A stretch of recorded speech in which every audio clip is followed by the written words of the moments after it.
Welcome to Cultimatum, the podcast uncovering the dark realities of cults and human trafficking.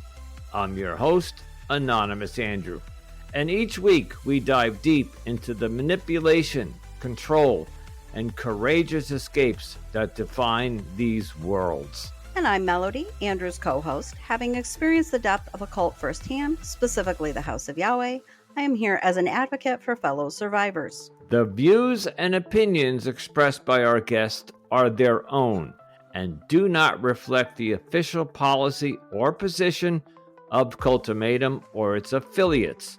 The content discussed on this podcast are based on personal experiences and should not be construed as factual or legal advice. Neither the host nor the guest are liable for any statements made during the episodes. Listeners are encouraged to conduct their own research and seek professional advice where appropriate. And before we dive into today's episode, we want to issue a trigger warning. Some episodes may cover explicit and potentially disturbing subjects such as sexual abuse, rape, human trafficking, suicide, and other sensitive subjects. Listener discretion is advised. Hey, Cultimatum fans, before we dive into today's episode, we need a tiny favor from each of you. That's right. If you love what you hear, please take a moment to rate and review us on Apple and Spotify. Your support helps us to reach new listeners and bring more awareness and attention to these important topics. So tap that star rating, drop a quick review, and help us spread the word. It really does make a difference. Thank you so much for tuning in and for your amazing support. We truly appreciate each and every one of you. Now let's get started with the show. Here we go. Greetings and welcome back to another episode of Cultimatum, the culture of cults and human trafficking. And my name is Anonymous Andrew. And with me tonight is my co-host, Melody. Hello, Melody. Hello, Andrew. Today's guest is Pearl Moses, a resilient and insightful voice for the ex-cult community and religious trauma survivor. Pearl was born and raised in the Jehovah's Witnesses, deeply immersed in the teachings and the culture of the organization. Today, she is here to share her story with us. Pearl, welcome to the show. Thank you. Thank you so much for having me. Yes, welcome. Okay, we love a JW story. It's like, I can't make an analogy, but turning on the TV and seeing something that like an old episode or something, JW, you can't go wrong because every story is unique. So take it away, Pearl. What do you got? Where to begin, right? You know, I was born and raised as a JW, and my entire family on my mother's side are currently in this religion cult. Okay. And I say those terms simultaneously because I think the biggest takeaway in my story is that I just came to terms with the fact that I was in a cult about 3 years ago. And I have been removed from the JWs for over 15 years. So for 15 years, it was more of a feeling of I left this organization. It doesn't gel with my lifestyle. So I have decided as an adult that I am going to grasp my spirituality in a different way. And I don't need organized religion. And I was okay with that. And then I'm just a seeker of knowledge, right? So I love documentaries, I love podcasts, I love learning about different things. And I also have a psych degree. So, you know, I'm all about what makes people tick, why, you know. So I got into just learning a lot about cults. And I think it was probably connected to my history in JW. And so as I learned about so many different cults, a pattern started to emerge, and you look at just the control, right, of these cults. You look at the way that they have an us versus them dynamic. And so there was just so many similarities between just, you know, all these different cults in the world. And Melody, looking through all of the podcasts and your episodes and all the different ones that you cover, I mean, I watch documentaries on almost all of them. And Right. It was literally like an epiphany, right? It was like, oh my goodness, this is a cult. And so where I had spent 15 years just kind of, being okay with, okay, this is my belief system, but I choose not to subscribe to the organized part of it. Now I have spent the last couple of years pretty much dissecting and unraveling the belief system that I grew up in. And it Which has means you've been deconstructing. Deconstructing,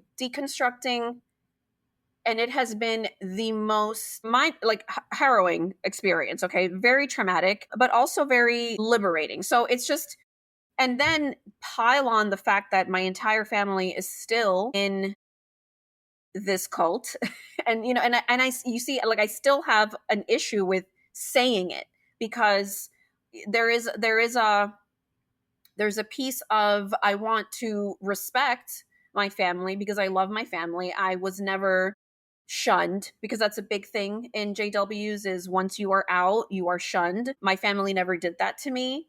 And I think also because I left, it wasn't kind of like a removal situation where I did something wrong and they shut me out. But nevertheless, I'm still trying to wrap my mind around it. And the more that I expose myself to platforms like this one, other podcasts, other ex-JWs who talk about their experience, it just solidifies the fact that this is such a highly controlled organization, such a highly controlled cult. Pearl, that JW is a cult.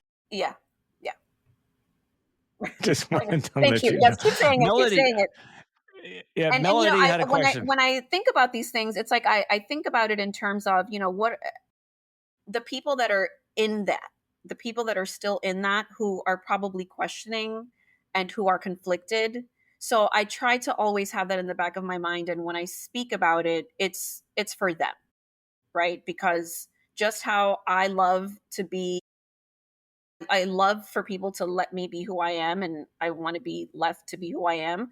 I let people do the same thing. So, and with people in cults, I believe, in my opinion, you can't just sit and talk your way through helping them deconstruct and getting them out of there. It has to come from within. It has to be something that is born within them somehow. That could be the catalyst for that, Yeah. right? And I often equate that to, because I'm in recovery from alcoholism, it's like an alcoholic. You can't treat an alcoholic or any substance abuse, any addiction. They will not come for help until they're ready. So it's the same thing with the cult member. They're in a cult. And Melody, you had a question earlier. Did you want to? Yeah, I was wondering if you were familiar with the bite model and if you used the bite model to help you come to the conclusion that JW was a cult at all. So I'm not familiar with it, and I am very open for you to enlighten me. Okay, well, the bite model was actually created by Dr. Stephen Hassan, and he is a cult expert. He actually was in the Moonies himself when in the 70s, and he came up with this bite model, and it stands for, basically, it's like an acronym, and it stands for the things that, if they're trying to control your behavior, the information, thought, and emotion. So those are the things they try to control. And if they fit all of those criteria, that's when you know it's a cult. And certainly, I'm sure if you go through those one by one with the Jehovah's Witnesses, you will see that they do try to control all of those things in your life when you're there. So B for bite, I for information, T for, what was T? Thought. B for behavior. Thought. And E for behavior. And E was emotion, right? Yes. Thought and emotion. Correct. Yes. Thought and emotion. Okay. Well, we can send you that information afterwards, but JW definitely follows the bite model, which is what it's now become. Stephen Hussein has created that, and that has become like the model that all ex-cult members can, you know what I'm saying? They can put their cult up against. It's the metric that's used by experts to determine whether they believe a group is a cult or not. And that sounds very familiar, because when I was watching... Oh, sorry, go ahead. Yeah. When were you born into JW? Yes. We didn't get that part.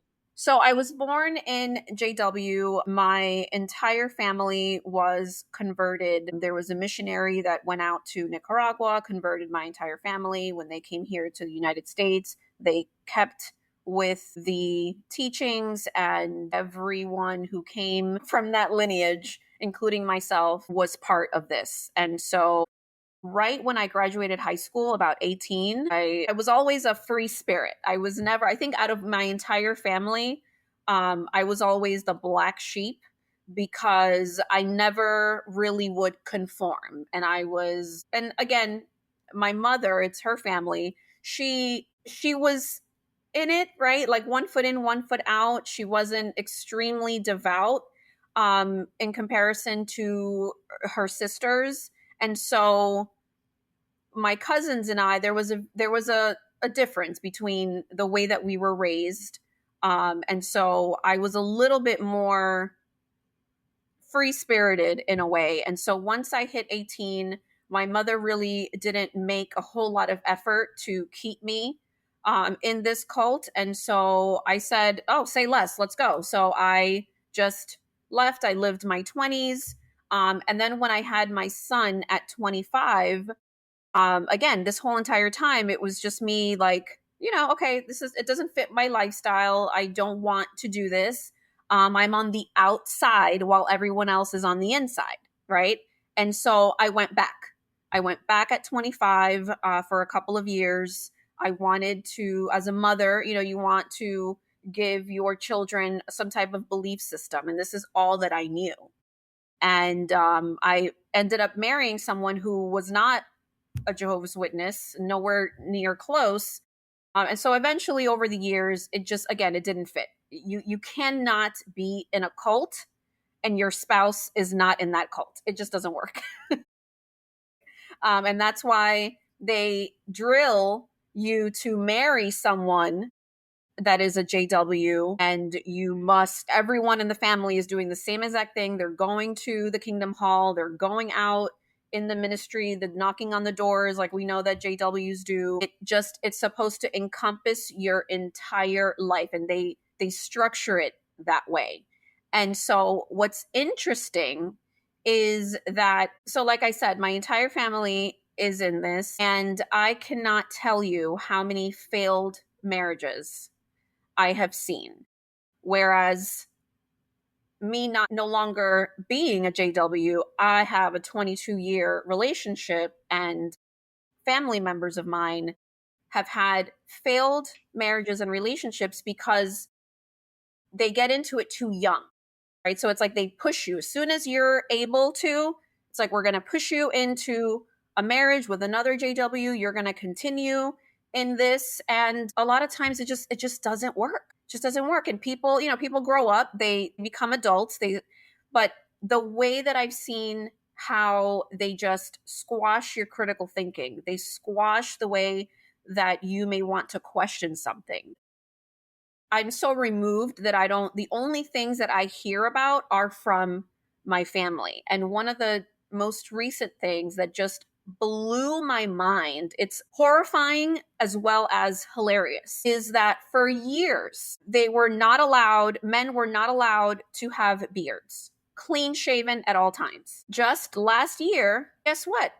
Now we're allowed to have beards. And mind you, everything is divine inspiration. All of the directives is all from divine inspiration. But what does that mean? You have 9 human men in upstate New York where all of this information is being trickled down from. And they really expect for their followers to believe that while they were sitting around, Jesus said, yes, you know what, guys? Yes, they Forget do. about the last, 100 years of no beards. Like 2024, we're going to do beards now. It's Pearl, if you listen to some of our podcasts, you'll see that has it happened in Melody's cult, where the leader got caught cheating, and all of a sudden polygamy was allowed. Like, or right? There was no polygamy, and all of a sudden, because he had a mistress, polygamy was allowed. So cults in one of the cult playbooks, which we a couple of weeks ago we had on somebody who had the actual playbook. She designed the playbook by old cults go by, which is similar to the bite model, but it's broken down. They can change their rules along the way anytime they want, because the people that they're indoctrinated, especially like people like you that were born there and you're there for 20 years and there's nothing, you don't know anything else, they can just flip a switch and go, no, now we're going to, you can make them wear beards and you need to cover your head or something, whatever it is. Melody, you want to say something? Yeah, exactly what Andrew is saying. I mean, it's just, yes, exactly. It's basically according to their whims. And, another thing that I've said before is like my cult, I say that they do the salad bar of cults, like to where they just pick and choose what they wanted from other religions and incorporated it into their group based on what the leader liked. Well, and he liked some of the JW stuff. So there was a little JW stuff in my religion. I mean, we were the house of Yahweh and we didn't use Jehovah, we used Yahweh. So he would just grab and can choose. And I think obviously with the Jehovah's Witnesses, a little bit of the difference is that they don't have one specific charismatic leader. They have a group of leaders, but they're not the only one. And like Pearl said, they sit around in a table somewhere upstate New York and they make the rules. And they tell you that this came down from the heavens. And nobody which, questions by the it. way, was, yeah, exactly. And if I remember my Bible and the New Testament, the Old Testament, that's what Moses did. Moses went up on some mountain, came down with a tablet of 10 commandments and said, this is what God wants. They're only doing what Moses did. I can make that analogy. I don't know. Yeah, I think that's a good analogy. And I was going somewhere with that. I completely lost thought on that. No, take us back to your childhood. You were born there. What was your earliest moment that you remember, and how controlling was it, and what did you endure that you remember? So what I remember is just how much time was spent in the Kingdom Hall, in the learnings, it was so many meetings, it was so much time. It was about 4 days a week, really. And then plus that was the ministry. Now you're going out, you're preaching. To me, that was terrifying. You've got an 11-year-old, 12-year-old going out and just walking up to a random door. You don't know what you're going to be met with on a Saturday morning when you should be in a sport, where you should be doing any kind of extracurricular. I don't know, maybe even sleeping in. And I think that the biggest thing for me was that it was very judgy and it was very competitive. There was a huge spirit of competition. And what I mean by that is the pressure of being the perfect Jehovah's Witness. Now, not only are you a Jehovah's Witness, okay, but it's about being the most perfect one. You must clock in however many hours, and the more hours, the better. If you have days off, if your job allows you to have some days off, you should be using all of that time to be out preaching, knocking on doors. It was just an environment where you never felt good enough. And that is the feeling that I grew up with because, like I said before, I was a subpar Jehovah's Witness, even when I was in it, because I never was fully emotionally in. It wasn't my thing. There was just something inside of me that always rejected everything about what that was. And so imagine me, a preteen, a teen, like I'm never going to be this perfect Jehovah's Witness. I'm never going to be like Susie over here who she's studying her watchtower, the publications that they give out. She's studying her watchtower. She's raising her hand in the Kingdom Hall to give her commentary, and she's going to date one of the top members of the Kingdom Hall, and she's probably going to be married, and then he's going to be an elder, and she'll be the wife of an elder. I mean, as a young woman in this cult, to grow up in that environment, it really, your self-worth takes a hit. And that is what sticks out most to me, that I have had to work so hard as I've gotten older and became an adult. And you know what? Even after all the healing that I thought I had done, there was one incident recently with a cousin of mine. So I have a 13-year-old daughter, and he has a 13-year-old daughter, and she spent time at their house, not a whole lot, but here and there.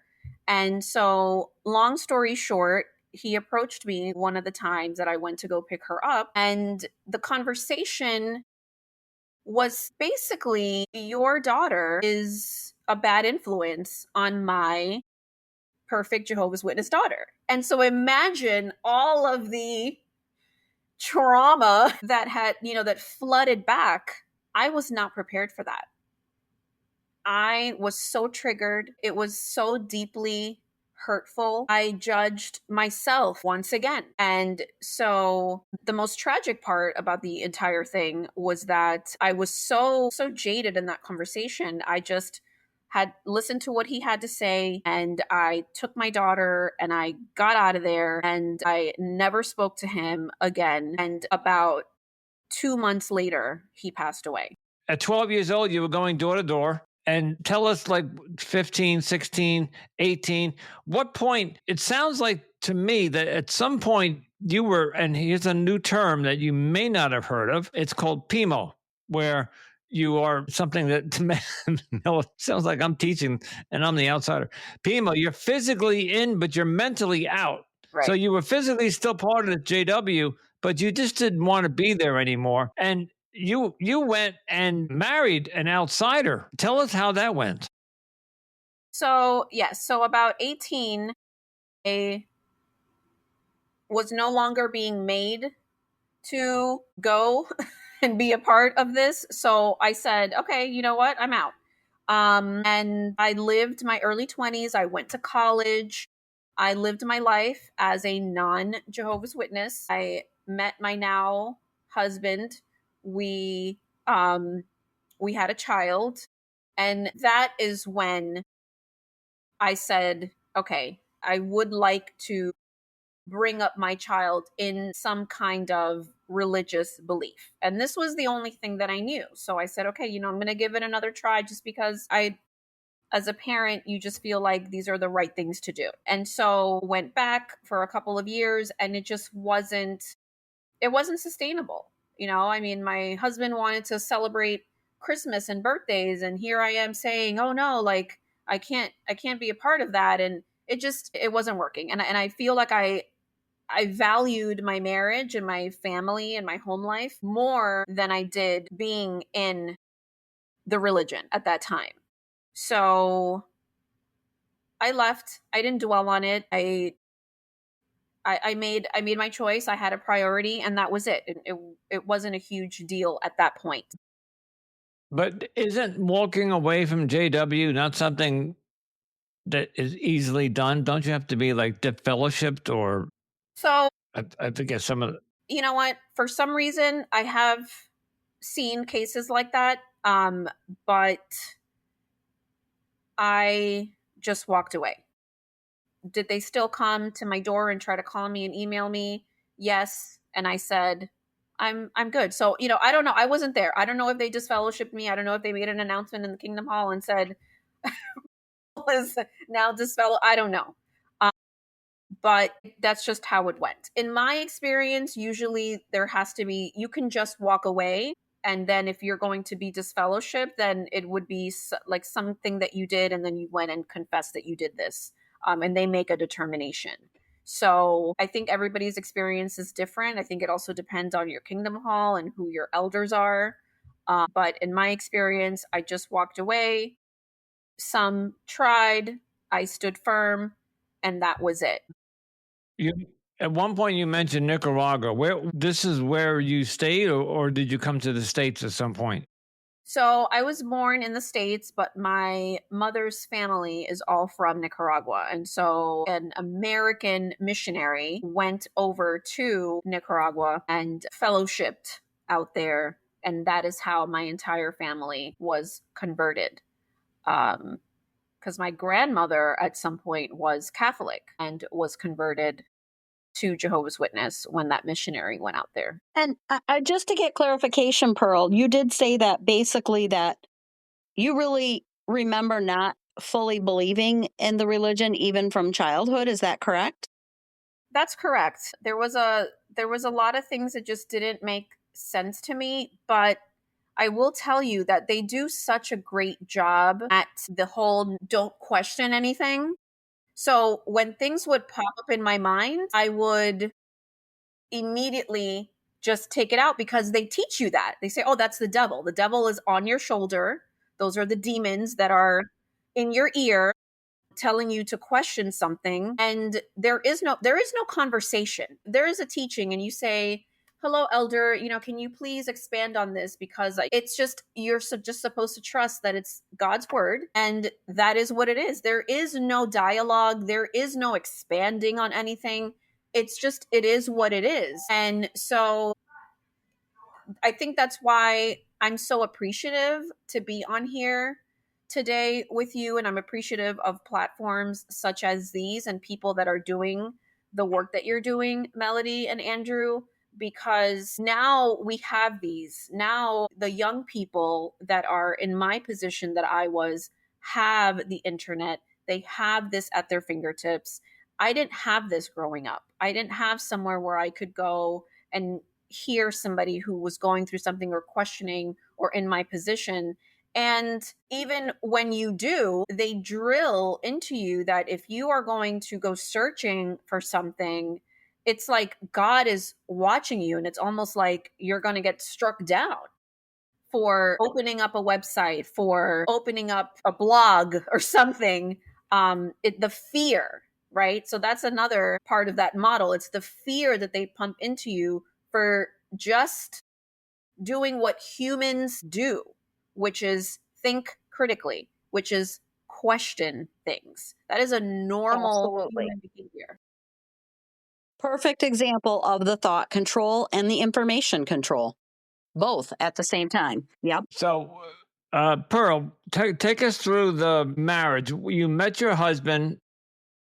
You were still in JW, but you met him. I remember you said that he was not part of JW, and then you said something like far from it. Can you talk a little bit about that? So, when him and I met, I was definitely very much removed. I did not have any plans on ever going back. But like I said, once I had my child, and that was like the only religion, right, that I knew that I had grown up with, that was the only one that I could go back to try to put something together for my child.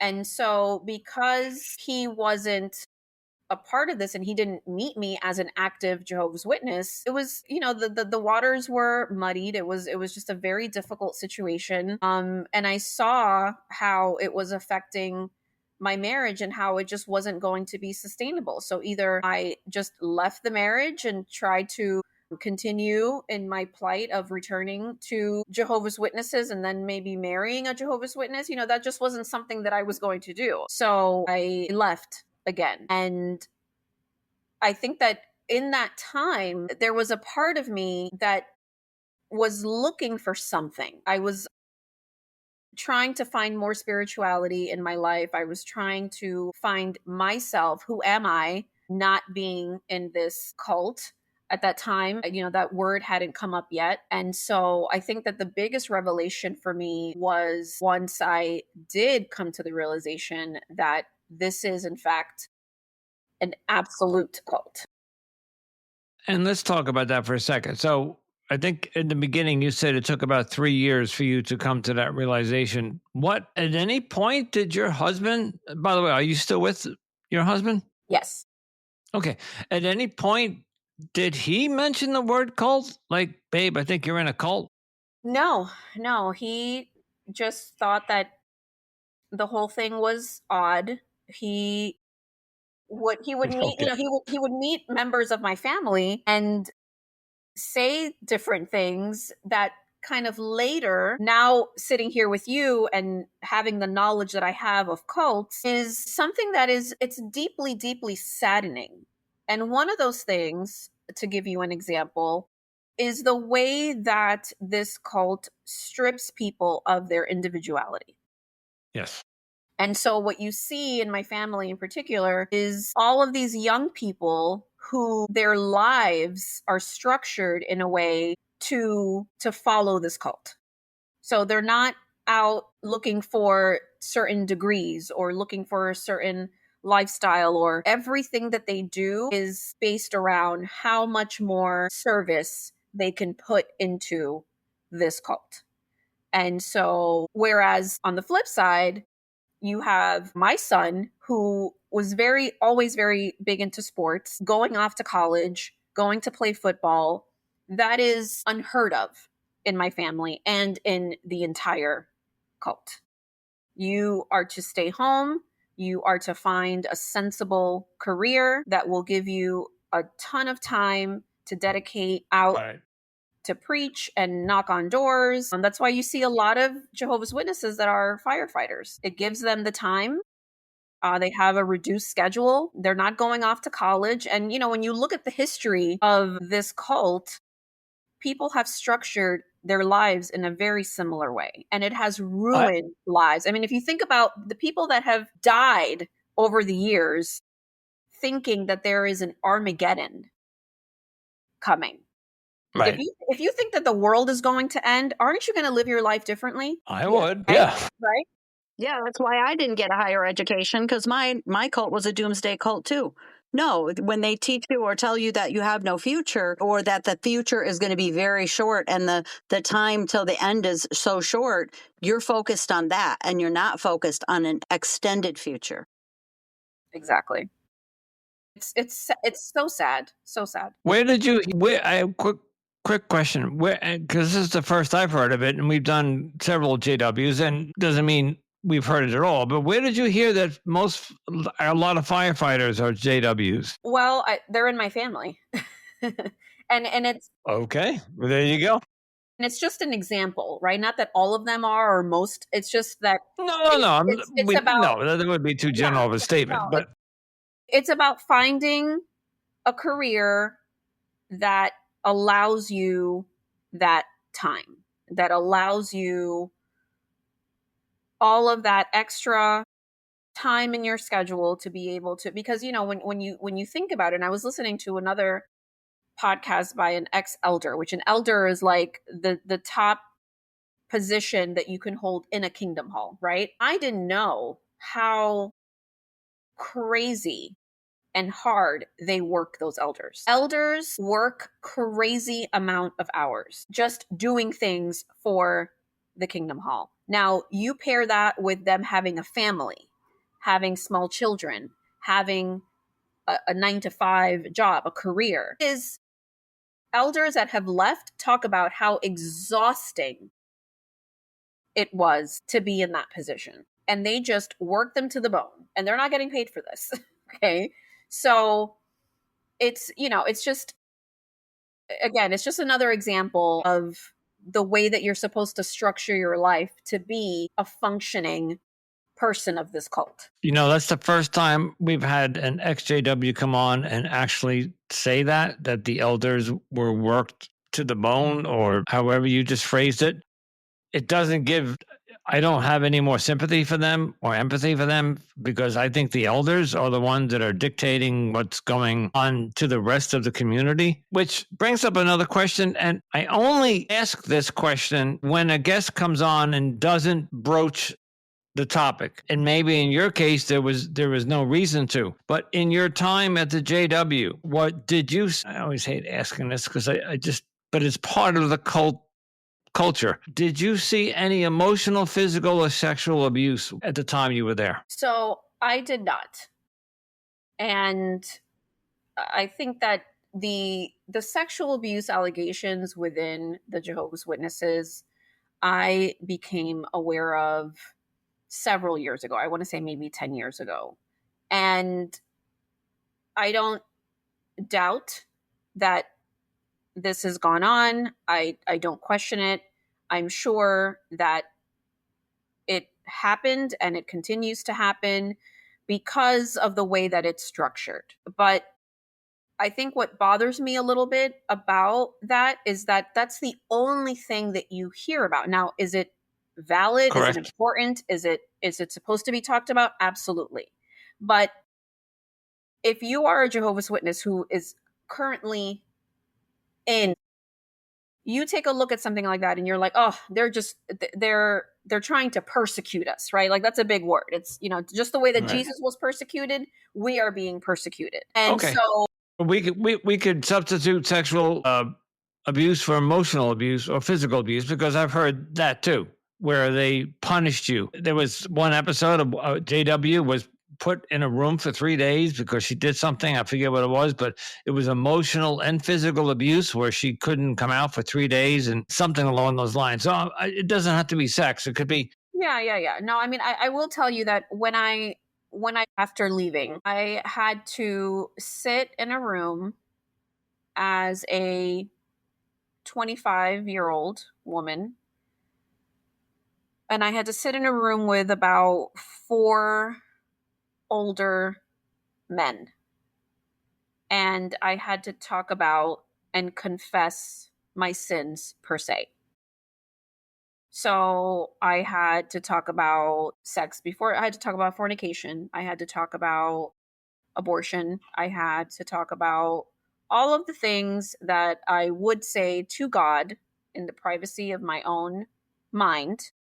I had to say this out loud to a group of men by myself with And them. you felt compelled to actually tell them as they say in the court of law, the truth, the whole truth, and nothing but the truth. In other words, you couldn't leave some things out, like you were. I Or couldn't leave did they anything know on the this? table because, Jehovah's watching.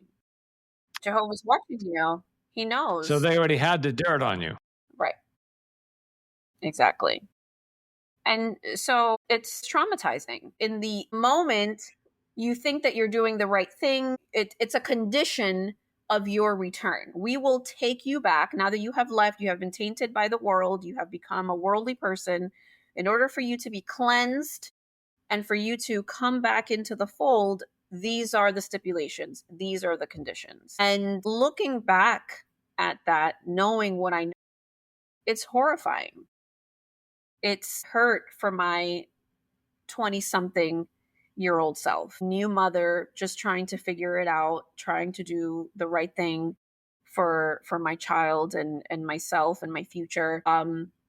It's deeply hurtful what this cult does to people and what it makes them believe. It was very difficult for me to go to my cousin's funeral recently after we had that argument about our daughters and their upbringing and how one is, a perfect Jehovah's Witness and the other one is a, wild, worldly person. And they're all talking about, we're going to see him in paradise.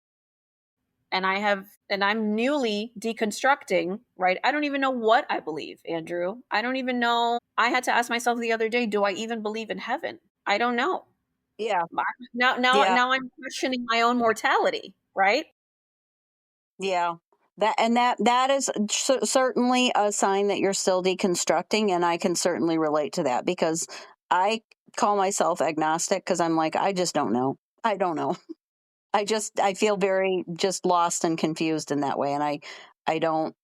And Melody's been out 17 years, right? 30. 30. Oh, I'm sorry. But Yeah. I lose 17, but I lose 13 years. 30 years. Yeah. So Yeah, no, so it was 17 years till I put a Christmas tree in my house. Okay, that's where I was. All right.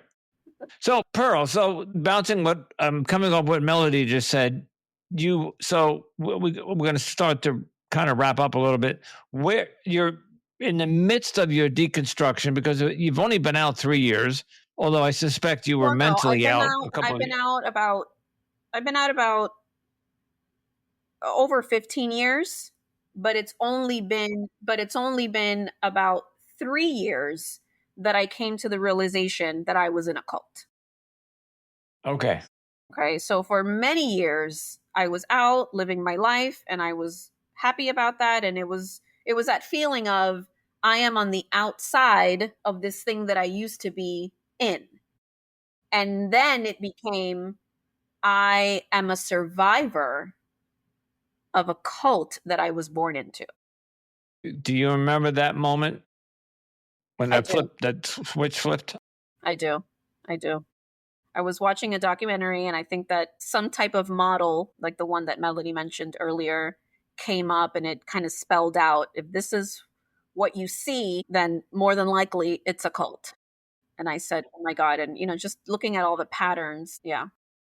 Any chance you remember the documentary? I don't. I Okay, watched so that's fine. many. Yeah, and what's interesting, there's more and more and more flooding. So like Hulu and Amazon and Netflix, Amazon Prime, I think I said that they're all HBO, they're all coming out with more and more and more because there's more and more coming to light and more people coming forward.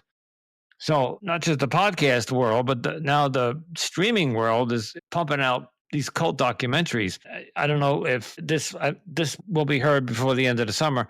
The Twin Flames cult was just brought down somewhat. They're being persecuted. I don't know if you've heard of the Twin Flames. They're being investigated, but I'm pretty sure they're going to find everything that they were looking for.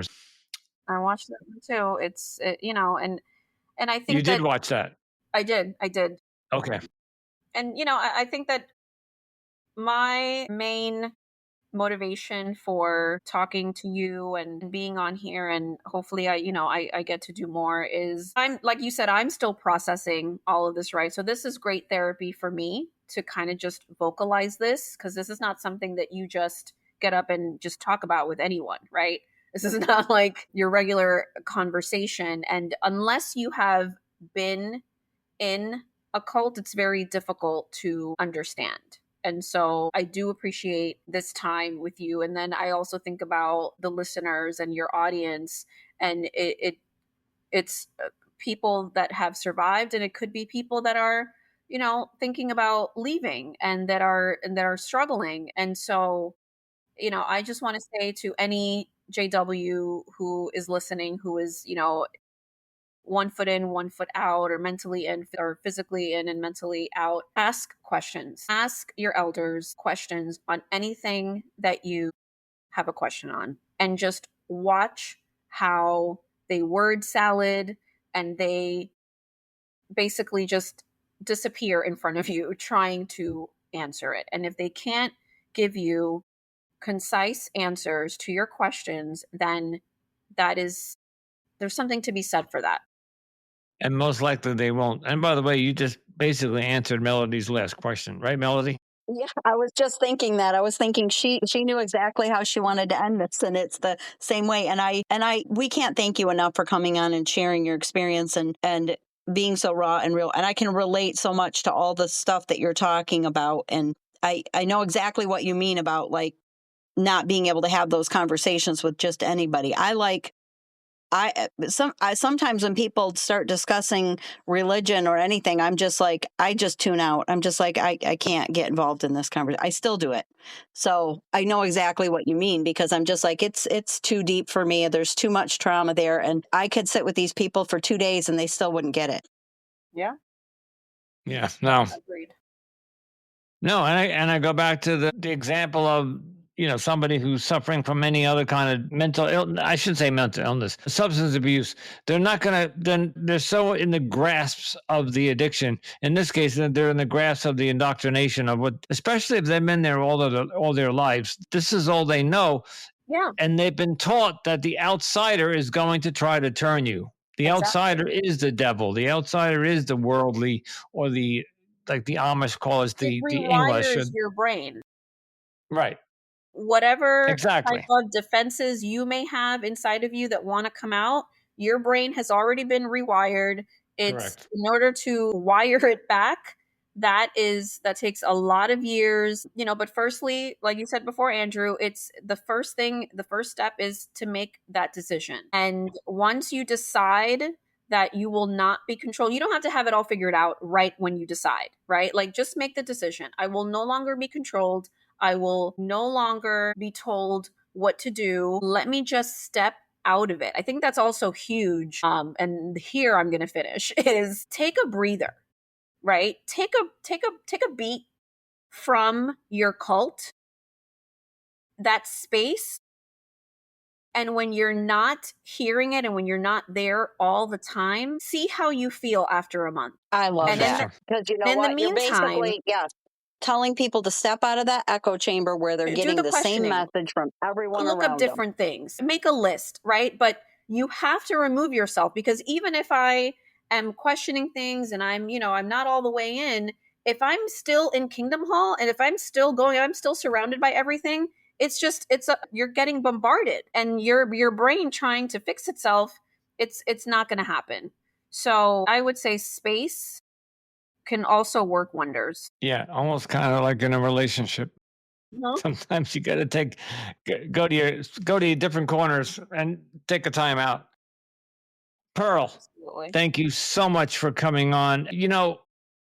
I said this earlier when Melody said we have another JW. Every time we have somebody from a cult that we've already had on, I learn something completely new, because your perspective, your story, your experience is completely different than the one that we had on, let's say, a month ago or a year ago. And thank you for that, because it's like I learned today that many, maybe not around everywhere, but many firemen become JW because that's a way to spread the word for them. That's the first time I heard that. And you said a couple of other things that I thought were interesting that I've never heard before. So thank you very much for coming on. Melody, any last thoughts, words? I think we might have lost Melody, which is another problem, which I have to deal with, Riverside.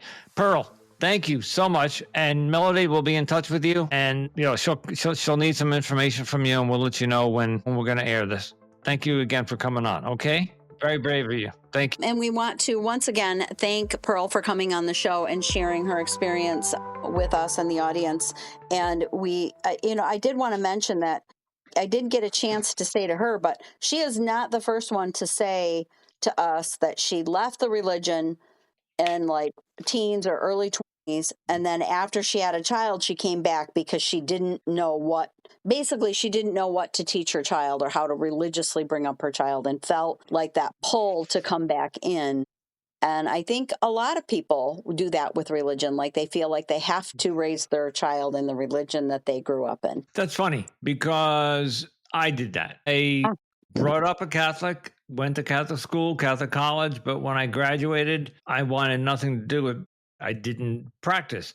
But when I got married in a Catholic church. When we had kids, we had them baptized. When we had, I think we even did the confirmation. We did all of that. And I think I did that just from face value from my parents, because they were still alive. And my ex-wife's parents were still alive, and they were Catholic, and they were Roman Catholic. And it was the thing to do.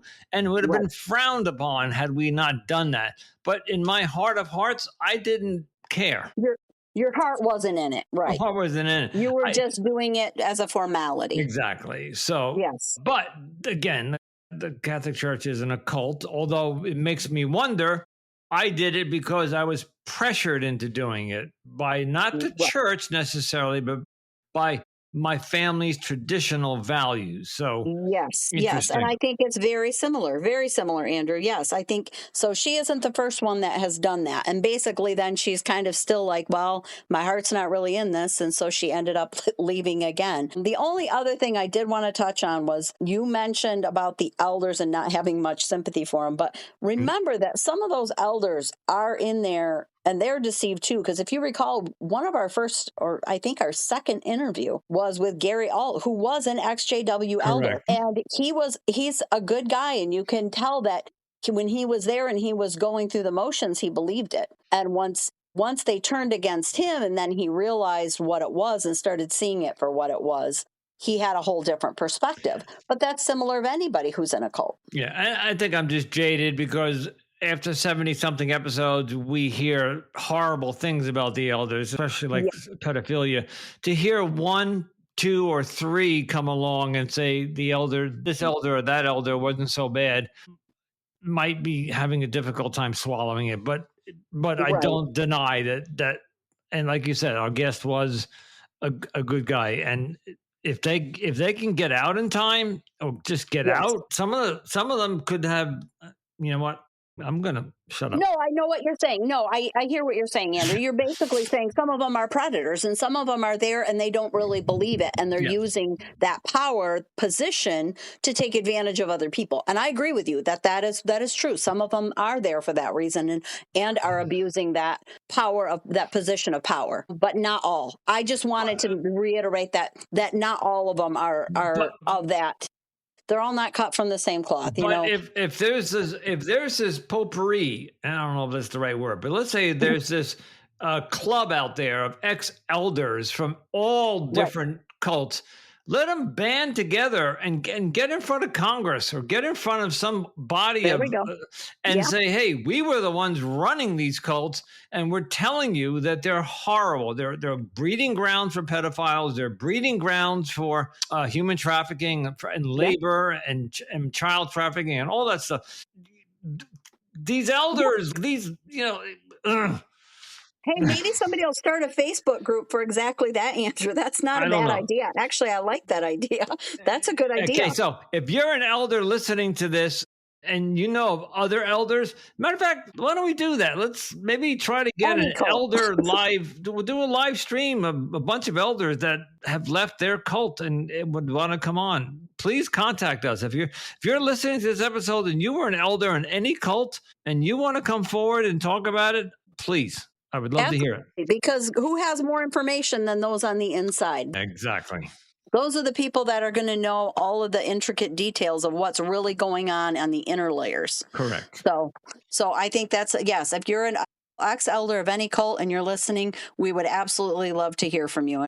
With that, we'll go into our outro here. And as always, we want to thank all of you for tuning into Cultimatum. We appreciate your support and our mission to expose the truth and highlight the voices of survivors. If you're enjoying the show, don't forget to rate and review us on Apple and Spotify. And don't forget to follow, share, and keep listening to all of our latest episodes. You can also follow Cultimatum on Instagram, TikTok, Pinterest, and YouTube for more content and updates. Don't forget to join our Facebook group, Cultimatum Podcast, where we dive deeper into these important topics. And if you are a cult survivor and you're looking for any additional support, we do recommend joining the Cult Escape and Recovery group on Facebook. If you are interested in more of my work, and I just realized that as of today, Cultimatum is produced by the Anonymous Andrew Podcast Studios. And today the podcast studios launched a new website. And Cultimatum Podcast has its new webpage. Melody, in the next week or two, we'll have all that information in the show notes. So head over to the anonymousandrewpodcast.com and you will find all of the podcasts that are under the studio. So you'll see Digital Dating, you'll see The Weekend Rant, and you'll see Cultimatum. And they all have their own page now. Our website has been updated and upgraded, and even Cultimatum has their own website now. Yes, it's looking really good. Andrew's got a really good start to it. We're going to be adding more to it, but I'm glad you added that, Andrew, because yes, we do want to keep our audience updated on that. And if you have a story related to cults or human trafficking that you would like to share with us, please email us at cultimatumpodcast@gmail.com. If you'd like to support the show, you can help us by covering production costs by buying us a cup of coffee. Just follow the link in our show notes to buy us a cup of coffee. And thank you to those who have bought us coffee. We have had several donations so far, but we do need more. Thank you. Yes, we do appreciate you. And as always, stay safe, stay informed, and remember, you are not alone.